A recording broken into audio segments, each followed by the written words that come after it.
hozir o'g'limizning eng birinchi tomoshasiga keldik umridagi.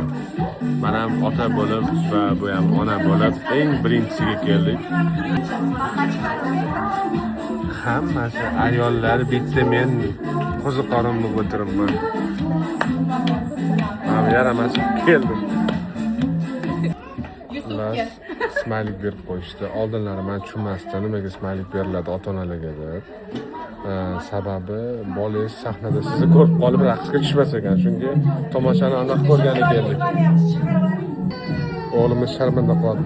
Hamma bolalar jim o'tiribdi, yig'layapti. Hammadan balandlari. Mana shu o'g'lim mavaqtisiz.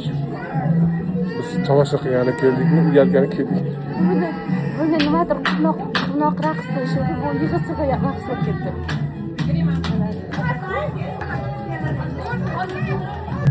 Xullas, biz konsert ko'rgani keldik.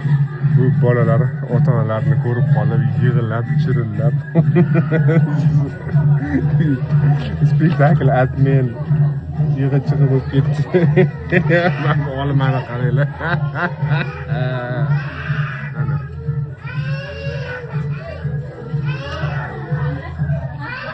O'g'lim bayram yo'qmi? Dahshat. Qo'limda bo'ladi deb o'ylagandim bayram ko'rayotganimda.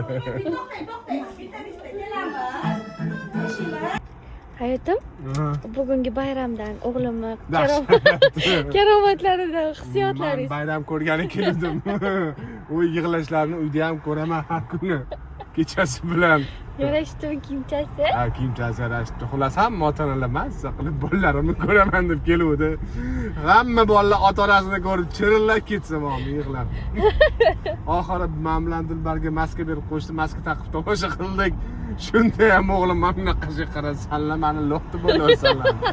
Dedi, chirillab keldi, hamma oldin sharmanda qildi. Simfoniyani boshlab berdingizmi? Simfoniyani boshlab berdi, ketdi challenge. Bayramda nima необычный holat his qildingiz? Holat? Ha? Dahshat, hijolat bo'ldim. Hijolat. 30 ta ona kelgan. Ota-ona demayman, men ona. Bitta ota kelgan, u ham men. 30 ta ayollarning ichida qo'ziqorin bo'lib o'tirdim.